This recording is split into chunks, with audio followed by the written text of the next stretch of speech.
സംസാരിക്കുന്ന ആ വേദി, അത് ഇസ്ലാമിന്റെ ഒരു വേദി, അവിടെ നിന്നുകൊണ്ട് ഇസ്ലാമിലെ ഒരു നിയമം ഇതുപോലെ സംവാദം കൊണ്ട് മാറ്റാൻ കഴിയുമോ എന്ന് ചോദിച്ചാൽ സാധിക്കുമോ ബ്രിട്ടാസെ എന്ന് എനിക്ക് ചോദിക്കാനുള്ളൂ. സാധിക്കുമായിരുന്നെങ്കിൽ ഇവിടെ അഫ്ഗാനിലെ കുട്ടികളും അഫ്ഗാനിലെ പെൺകുട്ടികളും ഒന്നും ഇതുപോലെ അനുഭവിക്കേണ്ടി വരില്ല.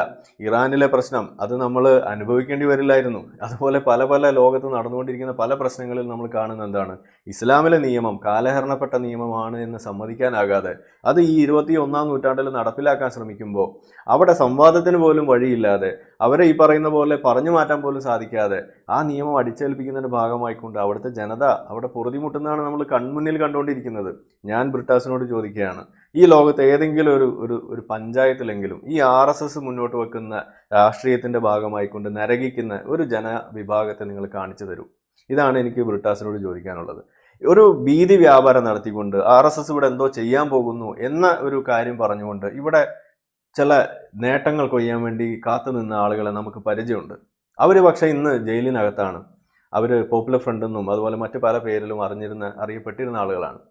ഏതായാലും നമ്മളിവിടെ തംബ്നെയിൽ സൂചിപ്പിച്ച പോലെ എങ്ങനെയാണോ ഇതുപോലെ വീതി വ്യാപാരം നടത്തിക്കൊണ്ട് ആളുകളെ കൂടുതൽ കുഴപ്പത്തിലേക്ക് എത്തിച്ചുകൊണ്ട് അവരെ ഇതുപോലെ സാമുദായികമായിട്ട് ചിത്രീകരിച്ച് ഇതുപോലെ വലിയ പ്രശ്നത്തിലേക്ക് കൊണ്ടെത്തിക്കുന്ന അത്തരം ശക്തികൾ എങ്ങനെയാണോ സമൂഹത്തിൽ നിന്ന് പുറത്താക്കപ്പെടുന്നത്, അതേ ഗതി തന്നെയാണ് ഇവിടുത്തെ കമ്മ്യൂണിസ്റ്റ് പാർട്ടിക്ക് ഉണ്ടാകാൻ പോകുന്നത് എന്നുള്ളത് ഇവിടെ അടിവരായിട്ട് പറയുന്നു. കമ്മ്യൂണിസ്റ്റ് പാർട്ടി കനൽ ഒരു തരിയെങ്കിലും ഉണ്ട് എന്ന് പറയുന്നതിൽ നിന്നും കനൽ ഒരു തരി പോലും ഇല്ല എന്ന് പറയുന്നതിലേക്ക് എത്താൻ അധിക നാൾ വേണ്ടി വരില്ല എന്നത് ഇവിടെ ഞാൻ തറപ്പിച്ച് പറയുന്നു. അതിനുള്ള തുടക്കം, ആ തകർച്ചയുടെ തുടക്കമാണ് ഇതുപോലെ ബ്രിട്ടാസിനെ പോലെയൊക്കെയുള്ള ആളുകൾ ഇവിടെ പറഞ്ഞു വെക്കുന്നതിൽ നിന്നും വരികൾക്കിടയിലൂടെ നമുക്ക് കാണാൻ സാധിക്കുന്ന കാര്യം. കാരണം ഇവിടെ വളരെ കൃത്യമാണ്. നമ്മൾ പറഞ്ഞു, വെസ്റ്റ് ബംഗാൾ പോലെയുള്ള ഒരു സംസ്ഥാനം പതിറ്റാണ്ടുകൾ ഒരുമിച്ച് ഭരിച്ചിട്ടും എന്താണ് അവിടെ നമ്മൾ കണ്ടിരിക്കുന്നത്? പട്ടിണി അവിടെ നിന്ന് മാറിയോ? ഇല്ല. അവിടെ ഈ പറയുന്ന കമ്മ്യൂണലിസം അല്ലെങ്കിൽ വർഗീയത എന്ന് പറയുന്ന സാധനം അവിടെ നിന്ന് മാറ്റാൻ സാധിച്ചോ? അതുമില്ല. ഈ പറയുന്ന ജാതി വ്യവസ്ഥിതിയുമായി ബന്ധപ്പെടുത്തിയിട്ടുള്ള ഏതെങ്കിലും തരത്തിലുള്ള ഉച്ചനീചത്വം അവിടെ നിന്ന് ഒഴിവാക്കാൻ അവരെ കൊണ്ട് സാധിച്ചോ? ഇല്ല. അപ്പോൾ നമ്മളിവിടെ തിരിച്ചു വന്ന് ഒന്ന് ചിന്തിക്കുക. കേരളത്തിലും ഇതുപോലെ ഭരണം കമ്മ്യൂണിസ്റ്റ് പാർട്ടിക്ക് ഇതുപോലെ അടുപ്പിച്ച് നമ്മൾ മലയാളികൾ കൊടുത്തിട്ടുണ്ടെങ്കിൽ അതിൻ്റെ കാരണം ഈ മതപ്രീണനമോ അതല്ലെങ്കിൽ ഇതുപോലെയുള്ള ആശയങ്ങളോ മുൻനിർത്തിയിട്ടായിരുന്നില്ല. അവർ ഭരണം നല്ലത് കാഴ്ചവെച്ചു എന്നൊരു പ്രതീതി, പ്രത്യേകിച്ച് നമ്മൾ കോവിഡ് കാലത്തൊക്കെ നടത്തിയിട്ടുള്ള അന്നത്തെ ആരോഗ്യമന്ത്രിയുടെയൊക്കെ പ്രവർത്തനങ്ങൾ, അങ്ങനെ പല ഘടകങ്ങൾ ഉൾക്കൊണ്ടിട്ടാണ് അന്ന് സത്യത്തിൽ ആളുകൾ അതിനോട് ഒപ്പം നിന്നത്. പക്ഷെ നമ്മൾ ഇന്ന് കാണുന്നത് എന്താണ്? ഇതുപോലെയുള്ള ആളുകൾ കൂടുതൽ കുഴപ്പങ്ങൾ സൃഷ്ടിക്കുന്ന കമ്മ്യൂണിസ്റ്റ്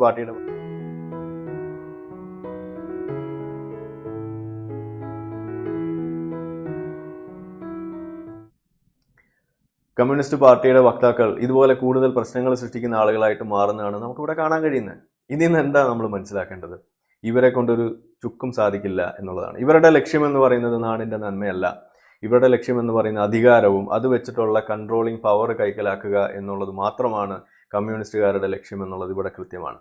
അപ്പോൾ എന്തിനാണ് ഈ ജോൺ ബ്രിട്ടാസിനെ പോലെയൊക്കെ കുറച്ചും കൂടിയൊക്കെ ബോധമുള്ള ഒരു മാധ്യമ പ്രവർത്തകനായിട്ടും കമ്മ്യൂണിസ്റ്റുകാരനായിട്ടൊക്കെ അറിയപ്പെട്ടിരുന്ന ഒരാൾ എന്താണ് ഇതുപോലുള്ള വിടുവായുത്തരങ്ങൾ പറയുന്നതിലേക്ക് അദ്ദേഹത്തെ കൊണ്ട് എത്തിച്ചിട്ടുണ്ടാവുക? കാരണം കാലിൻ്റെ ചോട്ടിൽ നിന്ന് മണ്ണ് ഒഴുകി പോകുന്നു എന്നുള്ള ആ ഒരു കാഴ്ച തന്നെയാണ്. ഇന്ന് ഏറ്റവും കൂടുതൽ ആളുകൾ കമ്മ്യൂണിസ്റ്റ് പാർട്ടിയിൽ നിന്നും പുറത്തേക്ക് പോകുന്നത് ഒരു മതവിഭാഗത്തിൽപ്പെട്ട ആളുകളാണ്. അത് ഹിന്ദു മതവിശ്വാസികളാണ്. എന്നാൽ അതേ സമയം നമ്മൾ കാണുന്നത് ഈ കമ്മ്യൂണിസ്റ്റ് പാർട്ടിയുടെ അകത്തേക്ക് ഒഴുകുന്നത് ഇവിടുത്തെ സുഡാപ്പികളാണ്.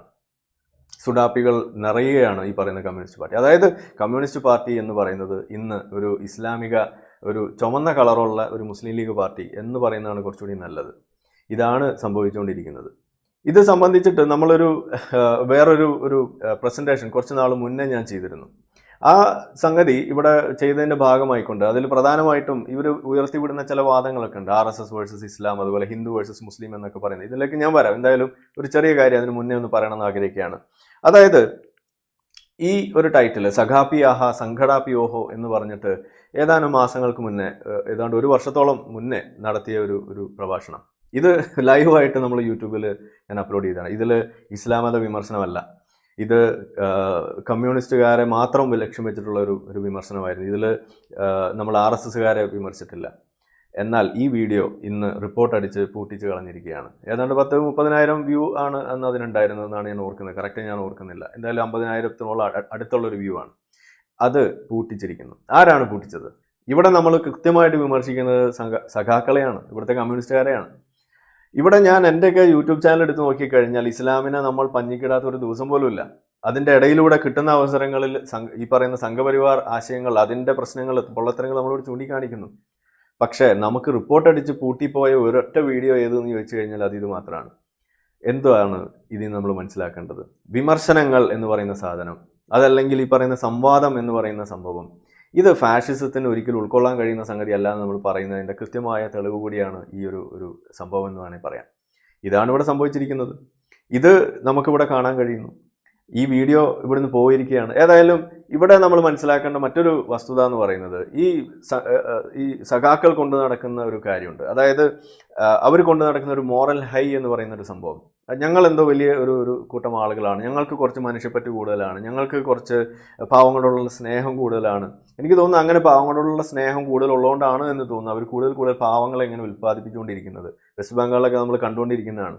ഇന്ന് നോർത്ത് ഇന്ത്യയിലുള്ള ആളുകളെ മുഴുവൻ ബംഗാളി എന്നൊരു വിളിപ്പേര് പോലും ഉണ്ടാക്കി വെക്കുന്നതിന് കാരണക്കാരായത് ആര് എന്ന് ചോദിച്ചു കഴിഞ്ഞാൽ ഏതൊരു ഹിന്ദിക്കാരൻ, ഒരു കാശ്മീരി ആണെങ്കിലും ശരി, ഇനി ഉത്തർപ്രദേശിലുള്ള ആളാണെങ്കിലും ശരി, ഇനി ഡൽഹിക്കാരനെ ആണെങ്കിലും ശരി, ബംഗാളി ആണല്ലേ എന്ന് സൗത്ത് ഇന്ത്യക്കാരെ കൊണ്ട് ചോദിപ്പിക്കുന്ന ലെവലിലേക്ക് ഉത്തരേന്ത്യക്കാരെ നാണം കെടുത്തിയത് ആര് എന്ന് ചോദിച്ചു കഴിഞ്ഞാൽ ഈ ഒരൊറ്റ കമ്മ്യൂണിസ്റ്റ് പാർട്ടിയാണ്.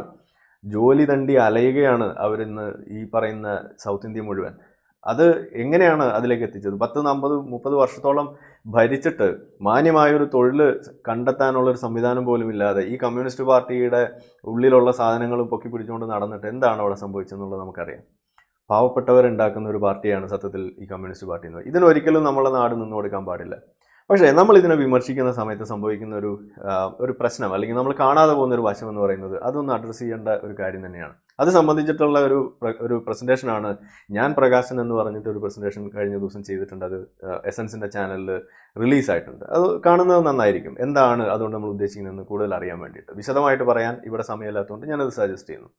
നമ്മളിവിടെ ഉദ്ദേശിക്കുന്നത് എന്താണെന്ന് വെച്ച് കഴിഞ്ഞാൽ ആളുകൾ തമ്മിൽ ഒരു വൈര്യം സൃഷ്ടിക്കുക, ഒരു ഹെയ്റ്റ് അവിടെ ഉണ്ടാക്കി വെച്ചിട്ട് അതിന് വേണ്ടിയിട്ട് ഉപയോഗിക്കുന്ന ഏറ്റവും പ്രധാനപ്പെട്ട ഒരു ഘടകം എന്ന് പറയുന്നത്, ഒരുപാട് ഘടകങ്ങളിൽ ഉള്ളതിൽ ഏറ്റവും പ്രധാനപ്പെട്ട ഒരു ഘടകമാണ് ഈ പറയുന്ന മോറൽ ഹൈ എന്ന് പറയുന്നത്. ഞങ്ങൾ വലിയ ഒരു സംഭവമാണ്, ഞങ്ങൾക്കാണ് കുറേ നല്ല ക്വാളിറ്റീസൊക്കെ ഉള്ളത്, ഞങ്ങൾക്കാണ് പാവപ്പെട്ടവരോടുള്ള സ്നേഹം, അങ്ങനെയൊക്കെയുള്ള കുറേ കാര്യങ്ങൾ പറഞ്ഞു വെച്ചുകൊണ്ട് കാര്യങ്ങൾ കൈകാര്യം ചെയ്യുന്ന ഒരു രീതി. പക്ഷേ കമ്മ്യൂണിസ്റ്റ് പാർട്ടിയെ വിമർശിക്കുന്ന സമയത്ത് നമ്മൾ എപ്പോഴും വിമർശിക്കുന്നത് മാർക്സിസത്തെ, അതല്ലെങ്കിൽ അവരുടെ ആ കിതാബിനെ, അതല്ലെങ്കിൽ അവർ കൊണ്ടുവെക്കുന്ന സാമ്പത്തിക നയത്തെ, ഇതൊക്കെ വിമർശിച്ച് നമ്മളിങ്ങനെ പോവുകയാണ്. അതാണ് ഇവിടെ സംഭവിച്ചുകൊണ്ടിരിക്കുന്നത്. പക്ഷേ നമ്മൾ യഥാർത്ഥത്തിൽ കമ്മ്യൂണിസ്റ്റ് വിമർശനം എന്നുകൊണ്ട് നമ്മൾ ഇനി ഉദ്ദേശം എന്തായിരിക്കണമെന്ന് ചോദിച്ചു കഴിഞ്ഞാൽ ഇവർ മുന്നോട്ട് വെക്കുന്ന ഇത്തരത്തിലുള്ള മോറൽ ഹൈ എന്ന് പറയുന്ന സാധനത്തിനെയാണ് നമ്മൾ ഇനി ലക്ഷ്യം വെക്കേണ്ടത്. ഇവിടെ കമ്മ്യൂണിസ്റ്റുകാർക്ക് മാത്രമാണ് മുസ്ലിം സമുദായത്തോട്, അല്ലെങ്കിൽ അവർ നേരിടുന്ന സംഘപരിവാറുകാരുടെ ഭാഗത്തുനിന്ന് നേരിടുന്ന പ്രശ്നങ്ങളിൽ ഞങ്ങൾക്ക് മാത്രമാണ് ഒരു സങ്കടമുള്ളൂ, അവരുടെ കൂടെ നിൽക്കാൻ ഞങ്ങൾ മാത്രമേ ഉള്ളൂ എന്ന ഒരു പ്രതീതി സൃഷ്ടിക്കാൻ ഇവർക്ക് സാധിച്ചിട്ടുണ്ട്. അതിവിടെ പൊളിച്ച് അടുക്കപ്പെടേണ്ട ഒരു സംഗതിയാണ്. അങ്ങനെയല്ല. മുസ്ലിം വിഭാഗത്തിന് ഒരു പ്രശ്നം സംഭവിക്കുന്നുണ്ടെങ്കിൽ അതിൽ